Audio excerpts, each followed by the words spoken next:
Yes, in this session we are going to study time division multiplexing. Under the umbrella of channelization, we have seen there are three techniques: FDMA, TDMA and CDMA. FDMA we have already studied, we have already covered into the last lecture. In this lecture we will see what is time division multiplexing. I have noted some points. The TDMA, in TDMA the station shares the bandwidth of channel with respect to time. Means in the complete channel each user get a time slot. हर user को एक time slot मिलेगा and within that time he will be able to share its information. ठीक है, with respect to the time slots the complete bandwidth is divided and is assigned, and each time slot is assigned to a particular station. What do you mean by bandwidth? It is nothing but the range of frequencies. The complete range of frequencies is nothing but the bandwidth. Okay. Each station transmit its data in its assigned time slot.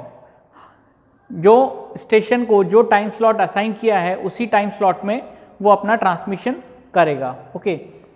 Now what is the problem associated with the TDMA is synchronization problem lies between different station. Synchronization means what? Synchronization means from source to destination, from transmitter to the receiver, the time slot which is assigned to a particular host must be synchronized. Synchronized हो सकता है क्या? नहीं हो सकता है. क्यों नहीं हो सकता है? क्योंकि सोर्स टू डेस्टिनेशन ट्रांसमिशन करने में कोई प्रोपोगेशन डिले आएगा. ठीक है, between the source to destination when we are transmitting signal with the help of that particular time slot, तो वो time slot from source to destination, for reaching from source to destination it is having some delay, that is called as a propagation delay. ठीक है, तो ये क्या है? Synchronisation का problem आता है किसमें? TDMA में. तो synchronization problem lies between different stations. Then each station need to know beginning and location of its slot, which is difficult because of propagation delay. Her station को क्या पता होना चाहिए कि उसका बिट कहाँ से स्टार्ट हो रहा है और उसका लोकेशन क्या है. ठीक है, सो ये पॉसिबल है क्या? नहीं, this is not possible because of propagation delay. तो फिर इसको क्या करेंगे? To compensate for the delay we can insert ground time. ठीक है, इस डिले को कॉम्पनसेट करने के लिए कि हम क्या कर सकते हैं? एक ग्राउंड टाइम इंट्रोड्यूस कर सकते हैं. ठीक है, ठीक है, means the time slot is reduced to this much and this much portion is nothing but the ground time.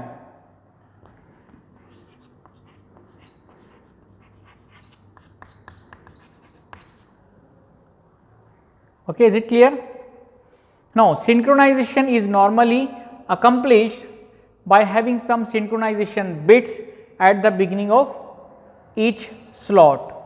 ठीक है, अभी ये जो सिंक्रोनाइजेशन का प्रॉब्लम आ रहा है इसको कॉम्पेंसेट करने के लिए हम दो टेक्निक यूज़ कर सकते हैं.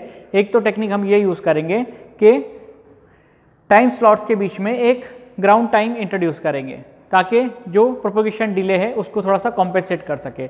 और दूसरा एक टेक्निक हम ये यूज़ कर सकते हैं कि उसके बिगिनिंग में, हर टाइम स्लॉट के बिगिनिंग में हम कुछ बिट्स इंट्रोड्यूस कर सकते हैं. We can send some bits at the beginning of each time slot, जिसको हम बोलते हैं preamble. When we are going to study the frame, when we are going to study the different structures of the frame, then it will be more clear to what do you mean by preambles. Preamble means कुछ starting में कुछ bits हम start में रखेंगे उसके header पे. ठीक है, मीन्स जो टाइम स्लॉट हम ट्रांसमिट कर रहे हैं उसका स्टार्टिंग क्या रहेगा? कुछ प्रीएम्बल बिट्स रहेंगे. ठीक है, इसकी वजह से क्या होगा कि जो हमारा इंफॉर्मेशन है वो लॉस नहीं होगा. ये प्रीएम्बल बिट उसको इंडिकेट करेंगे कि अब यहाँ से स्टार्ट हो रहा है और यहाँ पे एंड हो रहा है. ठीक है, beginning and ending of the bit will be specified with the help of preamble bits, that is specified here. Synchronization is normally accomplished by having some synchronization bit at the beginning of each slot, उसको हम preamble बोलते हैं.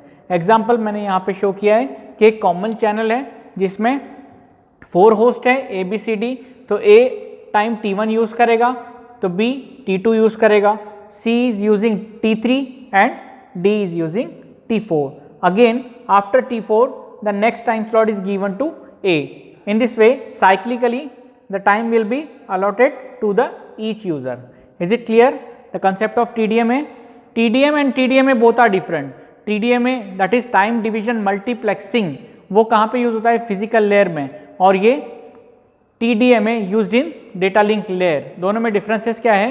TDMA कहाँ पे use होता है? Data link layer में. किसके लिए यूज होता है? वो एक्चुअली उसमें मल्टीप्लेक्सर्स यूज होते हैं जिसमें डेटा को रीजनरेट करके फिर उसको बूस्ट करके, artificially boosting is given with the help of multiplexer, then it is transmitted. लेकिन TDMA में क्या होता है? ये फिजिकल नहीं, डेटा लिंक लेयर पे यूज होता है, and it distribute the complete bandwidth into the time slots, and each time slot is allotted to the different users, and that user will be able to transmit or receive that information with the help of that particular time slot. उस time slot में propagation delay को compensate करने के लिए हम ground time introduce करते हैं और कुछ beginning में कुछ bits send करते हैं जिसको हम preamble बोलते हैं. Is it okay? TDMA. In the next video we'll see code division multiplexing.